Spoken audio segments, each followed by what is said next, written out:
ज्योति प्रज्वलित अंधकार हेला लुप्त कृष्ण ज्योति प्रज्वलित अंधकार हेला लुप्त प्रतिटी अंतर आलोकित करे जेउ ज्योति प्रति जीवनर पथ प्रदर्शक से ज्योति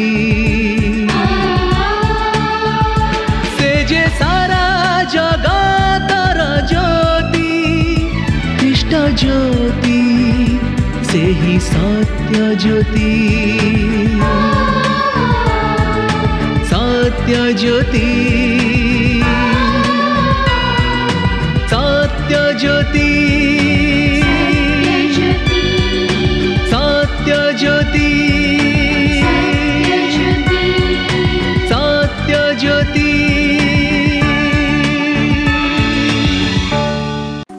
प्रिय बंधु नमस्कार। सत्य ज्योति परिवार पक्षर आपण को अनेक अनेक शुभेच्छा और अभिनंदन जनाऊँगी। এই କାର୍ଯ୍ୟକ୍ରମକୁ ଆପଣଙ୍କୁ ସ୍ୱାଗତ କରୁଅଛି। ଏହି କାର୍ଯ୍ୟକ୍ରମ ନିୟମିତ ଆପଣମାନେ ଦେଖୁଅଛନ୍ତି, ଈଶ୍ୱରଙ୍କର ବାକ୍ୟ ଶୁଣୁଅଛନ୍ତି ଏବଂ ପରମେଶ୍ୱରଙ୍କ ଠାରୁ ଆଶୀର୍ବାଦ ପ୍ରାପ୍ତ ହେଉଅଛନ୍ତି। ସେଥିପାଇଁ ଆମେ ପ୍ରଭୁଙ୍କୁ ଧନ୍ୟବାଦ ଦେଉ।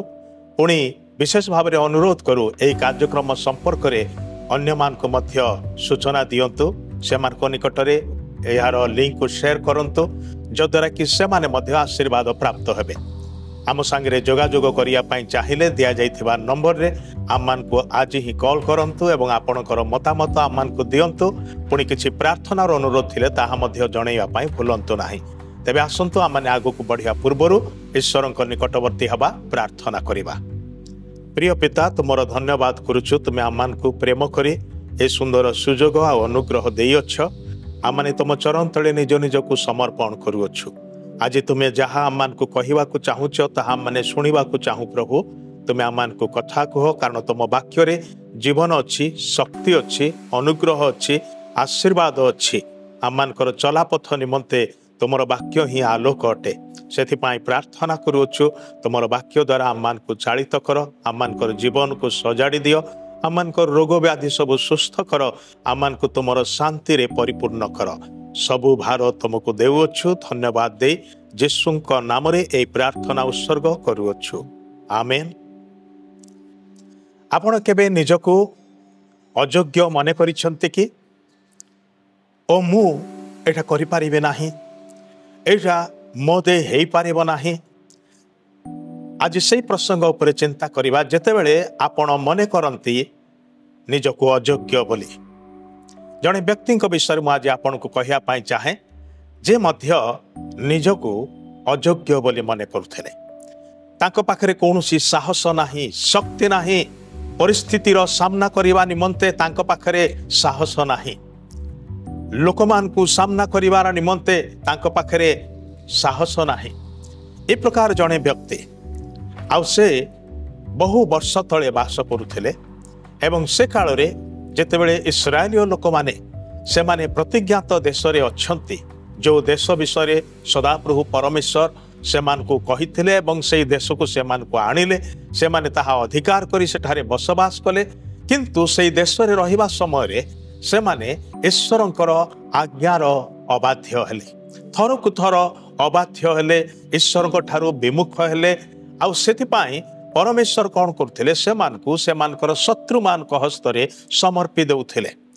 सेमानकर शत्रु माने सेमानक प्रति निर्यातना करुथिले। फलरे एमाने अश्रुपातर सहित प्रभुंक निकट को फेरी आसुथिले। आ कहूथिले, हे प्रभु आमे तुम विरुद्ध रे पाप करिचु, तुम विरुद्ध रे दोष करिचु, अबाध्य होइचु, तुमे आम्मान को क्षमा कर दियो, आम्मान को उद्धार कर।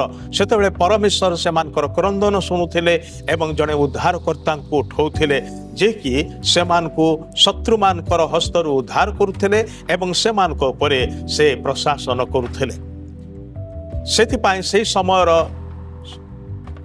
विषय को सेही समयर जीवन को कहा जाए विचारकर्ता मानकर समय काल। विभिन्न समय विभिन्न विचारकर्ता मान परमेश्वर उठेले ताहांकर लोक मान साहाय्य करिवार निमंते। तेबे ए प्रकार जड़े व्यक्ति जहाँकर विषय पवित्र बाइबल लेखा अच्छी विचारकर्ता पुस्तक तार 6 अध्याय तांकर नाम होची गिदियोन। से इस्राएलर सबुठारु कनिष्ठ गोष्ठीर जड़े व्यक्ति थिले एवं तांकर परिवार सबुठारु छोट थिले।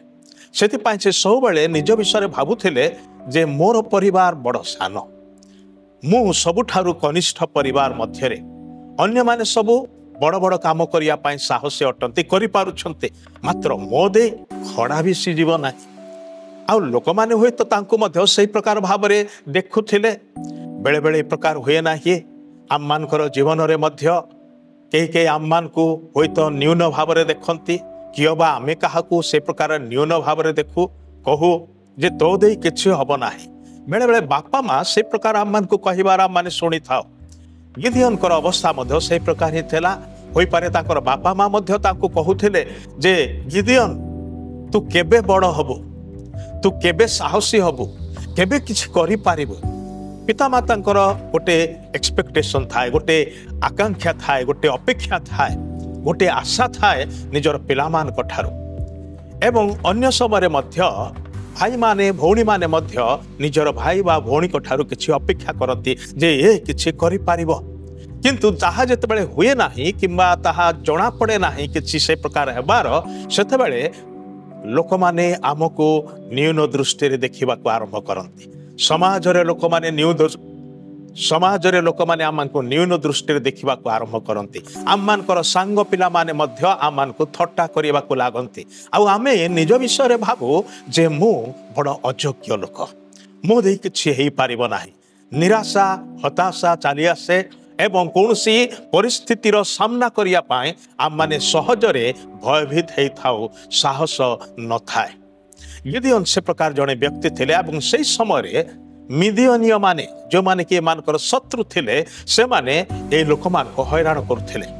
एमानकर फसल को लुटी नउथिले, से मानकर कौनसी पशु किंबा जहा किछि पशुपल थिला से सब को से माने छड़े नउथिले।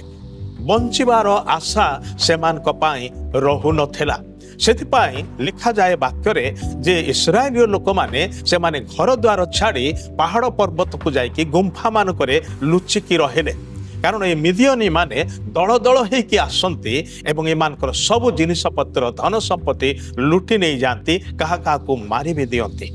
आ प्रकार अवस्था रे गिदियोन कौन करछंती, से अमल करथिबा अल्प गहम को नहीं कि गोटे द्राक्षा कुंड भितरे से ताहा मंथु अछंती। एथिपाइका जेपरिकी केही तांकु देखि पारिबो नाही। ए मिदियोनीय शत्रु माने आसी ताहा जेमती छड़े न नियंती से डर रे से लुचिकी तांकर कार्य करू अछंती। आ से प्रकार समय रे गोटे अद्भुत घटना घटुची। कौन हेची, स्वर्गर जड़े दूत आसिकी तांकर से पाखरे थिबा गछ मूल रे बसिले। आ से तांकु संबोधन करि कहउचंती, हे महाविक्रमशाली गिदियोन, तुम भी आपनार एही बल रे जाओ एवं मिदियोनी मान को परास्त कर, इस्राएल को उद्धार कर। सेतबेले से अनेले किए मो संगे कथा होची। आ देखिले जड़े व्यक्ति सेठारे बसिचंती एवं से कहउचंती, हे मोहर प्रभु, जदि से प्रकार हेई थांता ताहले आम मानकर अवस्था एमिति न थांता। सदा प्रभु परमेश्वर आम मान को परित्याग करिसंती। आम माने लुटित होउचु, आम मानकर शत्रु माने आम ऊपर माड़ी बसुछंती। आम मानकर कौनसी उपाय नाही, निजको आम माने बंचेबार उपाय आम मानकर नाही। आ आपण कहउछंती एई बळ रे जाई कि मु इस्राएल को उद्धार करिबी। ना ना ना ना, मु सेथिर योग्य नुहे, एटा मो दे हेई पारिबो नाही। देखंतु मु मनुष्य को भय करिकी, शत्रु मान को भय करिकी ए अल्प गहम को लुचि लुचि की मंथु अछि, जेमति कि आम मानकर परिवार मुठे खाइबा को पाइबो।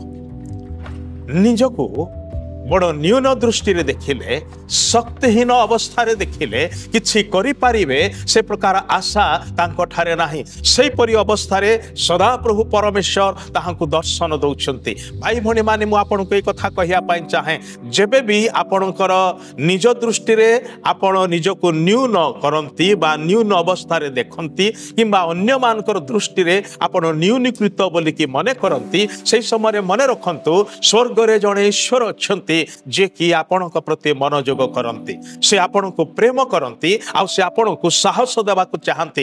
ଆପଣଙ୍କର ସେଇ ଅବସ୍ଥାରେ ସେ ଆପଣଙ୍କର ନିକଟକୁ ଆସନ୍ତି ଆଉ କୁହନ୍ତି, ହେ ମହାବିକ୍ରମଶାଳୀ ବ୍ୟକ୍ତି, ତୁମେ ଏଇ ବଳରେ ଯାଅ ଏବଂ ସଫଳତା ହାସଲ କର।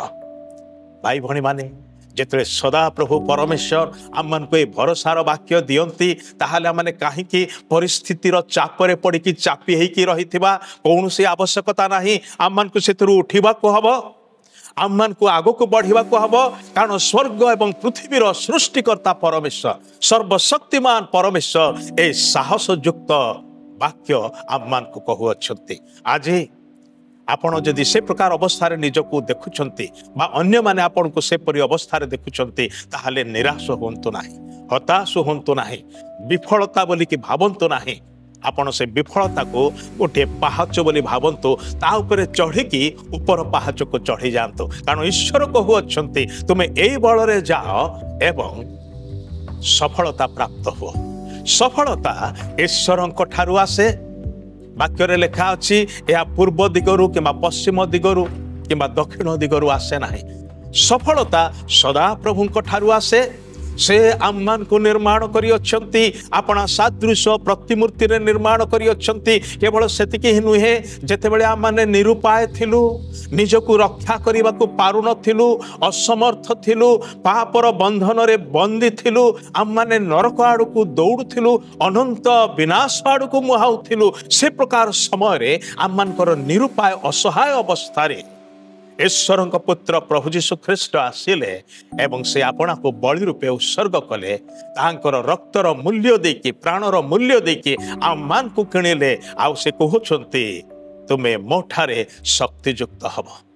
ତାହାଙ୍କ ଠାରେ ବିଶ୍ୱାସ କଲେ ଆମମାନେ ସଫଳତା କେବଳ ପାଇବୁ ତାହା ହିଁ ନୁହେଁ, ଅନନ୍ତ ଜୀବନ ପାଇବୁ, ନୂଆ ଜୀବନ ପାଇବୁ, ପ୍ରଚୁର ଜୀବନ ପାଇବୁ। ଆଉ ସେ ଆମମାନଙ୍କର ସବୁ ପାପ କ୍ଷମା କରିବା ପାଇଁ ପ୍ରସ୍ତୁତ ଅଛନ୍ତି।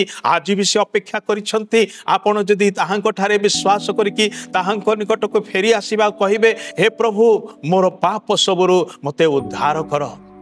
ମୁଁ ବଡ଼ ଡର ଭୟ ମଧ୍ୟରେ ଅଛି, ମୁଁ ଆଶଙ୍କାଗ୍ରସ୍ତ ଅଛି, ଆଗକୁ ବଢ଼ିବାର ମୋର କୌଣସି ଉପାୟ ମୋତେ ଦେଖାଯାଉ ନାହିଁ, ମୋର ସମ୍ମୁଖଟି ମୋତେ ଅନ୍ଧକାର ପରି ଲାଗୁଛି।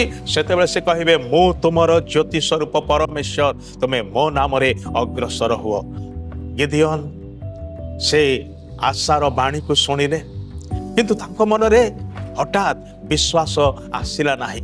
ସେ କହୁଛନ୍ତି, ଆପଣ ଯାହା କହୁଛନ୍ତି ତାହା ଯଦି ସତ୍ୟ, ତାହେଲେ ମୋତେ ଟିକେ ପ୍ରମାଣ ଦରକାର। ଆପଣ ଏଇଠି ଥାଆନ୍ତୁ, ମୁଁ ଆପଣଙ୍କ ପାଇଁ କିଛି ଭେଟି ନେଇକି ଆସିବି, ଆଉ ତାପରେ ଆପଣ ଯିବେ। ଆଉ ସେତେବେଳେ ସେ କହିଲେ, ଠିକ୍ ଅଛି, ତୁମେ ନେଇକି ଆସ। ଗିଦିଓନ ଦୌଡ଼ିକି ଗଲେ ଘରକୁ, ଆଉ ସଦାପ୍ରଭୁଙ୍କର ନିମନ୍ତେ ହୋମ ବଳି ପ୍ରସ୍ତୁତ କରିକି ଆଣିଲେ। ଆଉ ଯେତେବେଳେ ସେ ନେଇକି ଆସିଲେ, ଦୂତ କହିଲେ ତାହାଙ୍କୁ, ସେଇ ଶୈଳ ଉପରେ, ସେ ପଥର ଉପରେ ତାହା ରଖିଦିଅ। ଆଉ ଗିଦିଓନ ସେଠି ଥୋଇଦେଲେ। ଟିକେ ପଛକୁ ଯାଇକି ଠିଆ ହେଇକି ଅନେଇଛନ୍ତି। ସେହି ସମୟରେ ଯେଉଁ ଦୂତ ତାହାଙ୍କ ସାଙ୍ଗରେ କଥାବାର୍ତ୍ତା କରୁଥିଲେ, ସେ ଆପଣାର ଯଷ୍ଟିର ଅଗ୍ରଭାଗ ସେଇ ଯେଉଁ ବଳିଦାନଟି, ନୈବେଦ୍ୟଟି ସେ ରଖିଥିଲେ, ସେଇ ପିଠା ଏବଂ ଝୋଳ, ସେ ଉଭୟକୁ ଯେତେବେଳେ ସ୍ପର୍ଶ କଲେ, ସେଇ ପଥରରୁ ଅଗ୍ନି ବାହାରିଲା ଏବଂ ତାହା ଗ୍ରାସ କଲା। ସେଇ ବଳିକୁ ସଦାପ୍ରଭୁ ଗ୍ରହଣ କଲେ। ସେଥିରେ ସେ ଜାଣିଲେ ଯେ, ଆହା, ମୁଁ କାହା ସହିତ କଥା ହେଉଥିଲି? ମୁଁ ଭାବୁଥିଲି ଜଣେ ମଣିଷ ସାଙ୍ଗରେ ବୋଲିକି। ସେ ମଣିଷ ପରି ଦେଖାଯାଉଥିଲେ, ମାତ୍ର ସେ ମଣିଷ ନୁହନ୍ତି, ଏ ତ ସଦାପ୍ରଭୁଙ୍କର ଦୂତ। ଆଉ ମୁଁ ଏ ପର୍ଯ୍ୟନ୍ତ ବଞ୍ଚିଛି। କାରଣ ସେ କାଳରେ ଲୋକମାନଙ୍କର ଏଇ ଭୟ ଥିଲା ଯେ ଈଶ୍ୱରଙ୍କୁ କେହି କେବେ ଦେଖିକି ବଞ୍ଚିପାରେ ନାହିଁ। ଆଉ ସେଥିପାଇଁ ଗିଦିଓନ ବହୁତ ଭୟଭୀତ ହେଲେ।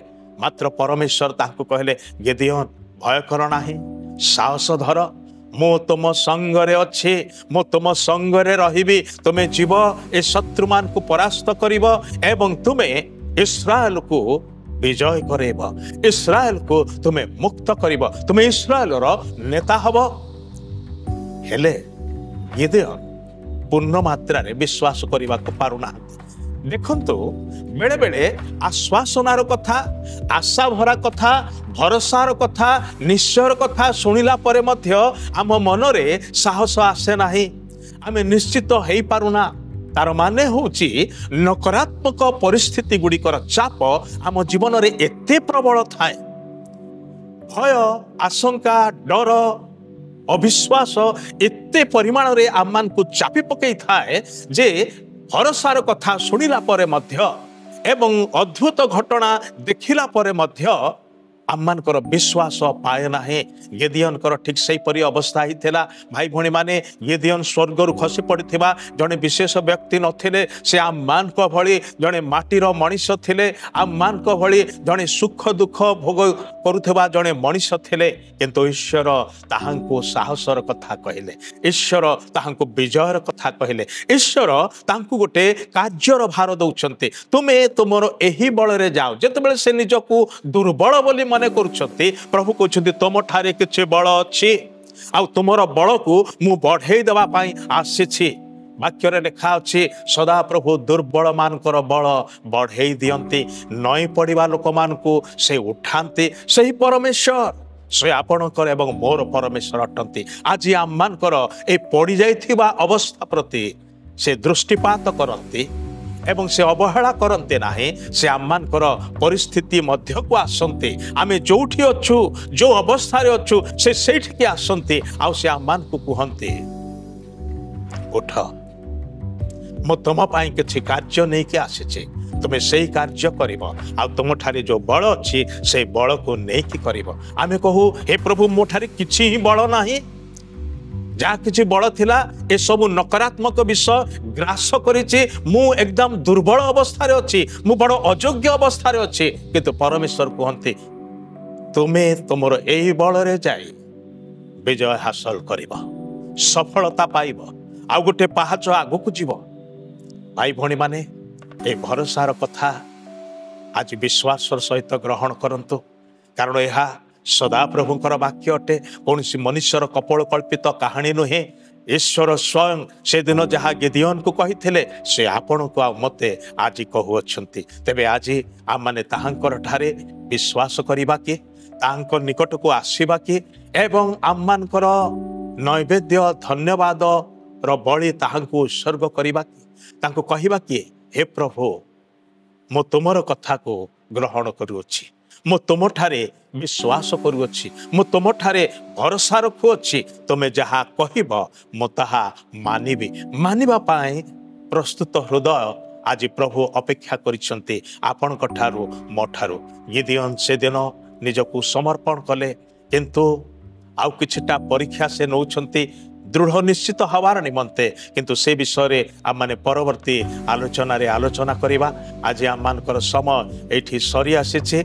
आउ आम माने प्रार्थना करिबा एवं आज मु आपन ठार विदाय नेबे। किंतु परवर्ती अध्याय रे एई प्रसंग रे आउ थरे आम माने आलोचना करिबा। तेबे आसो आम माने प्रार्थना करिबा। स्वर्गस्थ पिता तुमे गिदियोन को से दिन देखा देलो एवं भरोसार कथा कहिलो। आज तुमे आममानकर एई परिस्थिति रे आममानकर अति निकटवर्ती अछ प्रभु। तुमे अदृश्य हेले हैं निश्चित रूपे आममानकर सहित रे अछ आममानकर सम्मुख रे अछ। आ तुमे ही आममान के कथा कहूच जहाँ तुमे से दिन गिदियोन को कहिथिलो। आममान को अनुग्रह कर तुम वाक्य रे विश्वास करी अग्रसर हेबा पाई सहाय्य कर। कारण तुम वाक्य रे से शक्ति अछि। तुमर वाक्य ही कार्य साधन करे प्रभु। तुमर वाक्य को आममान को जीवन रे जीवंत एवं बलिष्ठ कर। आममान को जीवन को गढ़ी नियो परिष्कार करि दियो सजाड़ी दियो बोली प्रार्थना करछु। सब गौरव तुमको दे यीशुंकर प्रिय पवित्र नाम रे एई प्रार्थना उत्सर्ग करूछु। आमेन। धन्यवाद। प्रभु आपण को आशीर्वाद करंतु। सुनिले आजिर कार्यक्रम सत्य ज्योति। ए संपर्क रे अधिक जानिबा पई ओ बिना मूल्य रे एक पुस्तक पाइबा पई आमको पत्र लिखंतु। एवं जदि आपणकर किछि प्रश्न थाए तेबे आमको एई ठिकाना रे जोगाजोग करंतु बा फोन जोगे संपर्क करंतु। आम ठिकाना हैला सत्य ज्योति पोस्ट बॉक्स नंबर 89 कटक 753001। आज पई विदाय नेउछु। आपण मानक सहित पुणी देखा हबो ठीक आसंता सप्ताहर एई दिन एई समय। नमस्कार।